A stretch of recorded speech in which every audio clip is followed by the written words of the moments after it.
I think, first of all, the best way of convincing people, also young people, of the value of dialogue is to share with them good examples that it works.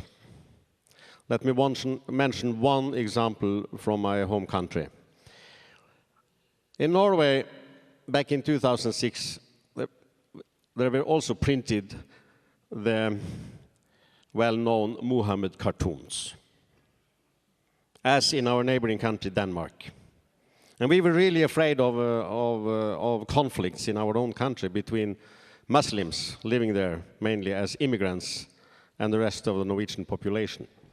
Fortunately, we had for 10 years a culture of dialogue in our country. A national council of all religions and life stands in Norway. And they had developed a culture of dialogue. So immediately when these cartoons were printed, they came together. They had a discussion.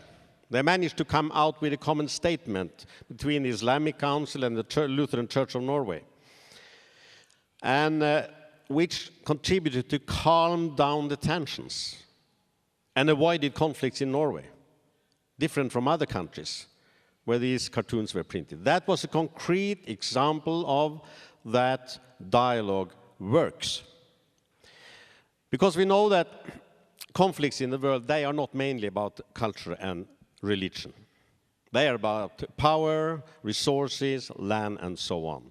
But what happens is that political leaders are misusing culture and religion to stir up such conflicts. And it's easy to do it, because they are built up during years.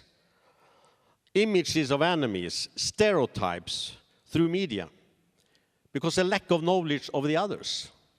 So if we succeed to bring people together across religious and cultural borders, we can get rid of some of these misunderstandings and increase the understanding and respect. And I have experienced myself. I have participated in a dialogue project between my center and former President Mohammed Khatami's foundation, Dialogue Among Civilizations, especially between the Islamic and the Western world. And we have identified common values, which we can use to mobilize for reconciliation and peace. We have also identified our differences, and the challenge is how can we live peacefully with them. But this is not a dialogue which has an end.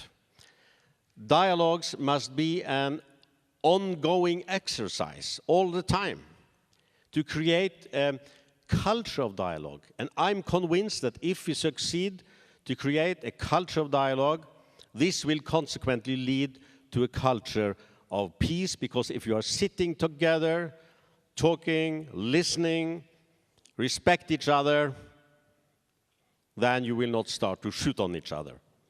So a culture of dialogue will lead to a culture of peace, and I recommend UNESCO to create frameworks for such ongoing dialogues that will help for developing a culture of peace.